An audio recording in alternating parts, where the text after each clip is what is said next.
In this episode, we're going to take a look at Litecoin and where it might continue to pull back.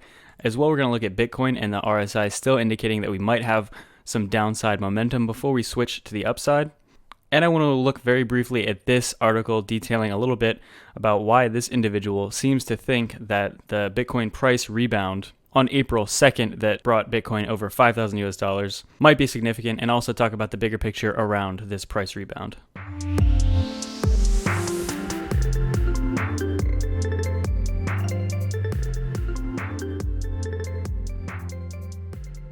What's going on, everyone? My name is Tyler. If you're new to the channel, make sure to hit that button and hit that other button, and we can just jump into the video. So I want to start off looking at Litecoin actually on the weekly. You can see over the past 2 days, as we talked about over the last few days, we're still seeing red candles as necessary, I think, for Litecoin and Bitcoin. You know, we have moved on to that second weekly candle. This is the second red one we just began here. We are continuing to pull back. If we take a look at Litecoin on the weekly, you can see clearly that momentum on the stochastic is obviously shifting downwards, as we've been talking about.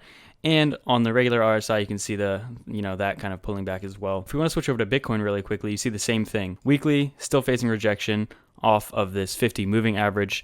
And as well, you see that second red candle begin as of the new week. But most importantly, on the stochastic RSI, you see this momentum really shifting towards the downside. As we talked about in the video yesterday, I think we're probably going to have a pullback. That doesn't necessarily mean it'll have to go down to 0 or 5 or 10 or anything like that into the oversold areas. But it's looking, based on historical data, when it does extend all the way to 100, it usually does pull back pretty significantly there. So that's on Bitcoin. However, that kind of reflects the entire market, which is why we use it.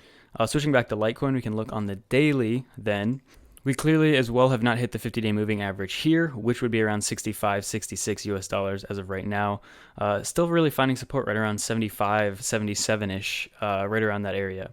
As of today, a few hours ago, the market actually was up a fair percent. I think Litecoin was actually up 6%. However, now it's around 2:30 Eastern Standard Time, and the price has dipped a little bit.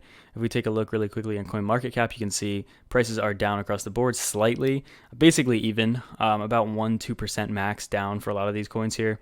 Although we see Bitcoin SV down 12%, but Bitcoin Cash up 10%. Whatever's going on with Bitcoin Cash and Bitcoin SV and all of that, I try to, not include too much because it doesn't really reflect the rest of the market. They tend to kind of do their own thing a lot of the time. Bitcoin on the 1 day here, you can see though, clearly we're still not touching that 50-day moving average. We're still clearly very much so above it.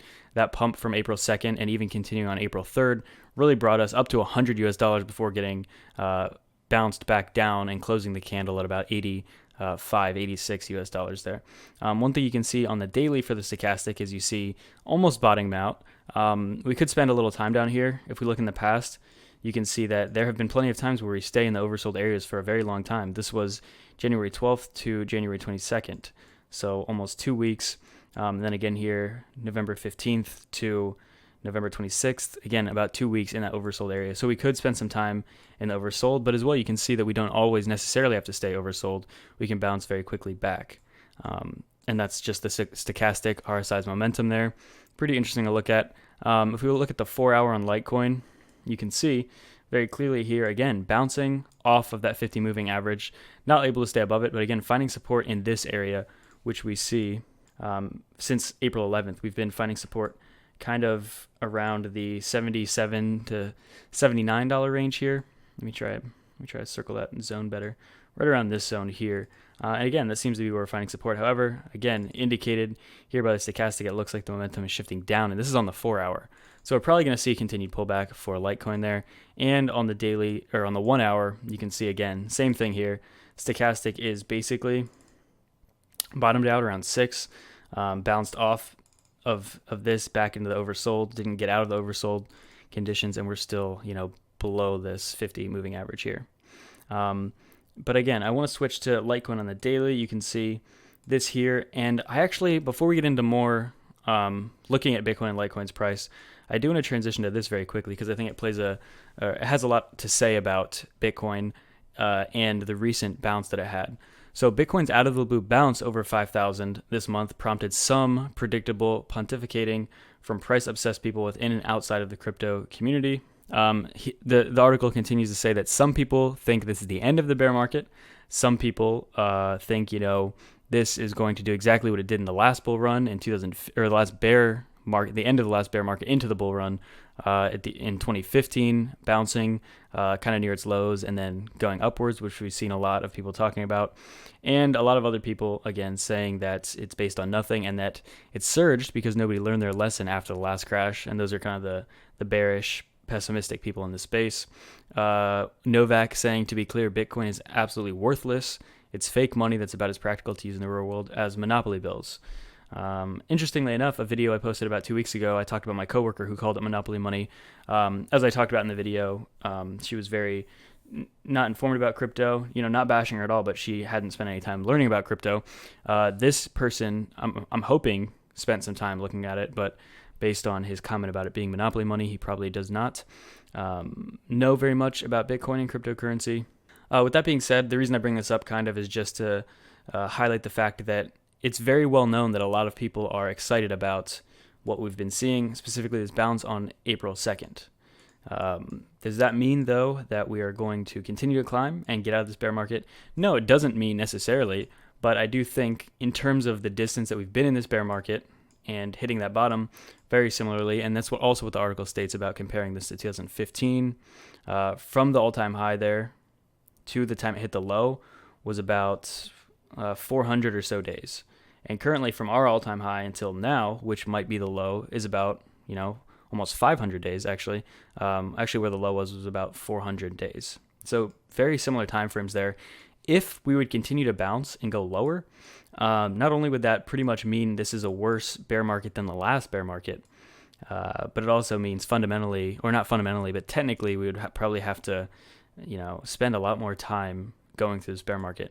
And I don't necessarily think that that's the case. Again, I do think that we are slowly climbing out of the bear market into the bull market. But does that mean we're not going to have pullbacks? No, we're definitely going to continue to have pullbacks, healthy ones, before climbing out of this bear market. Maybe looking something like that, but definitely pullbacks along the way.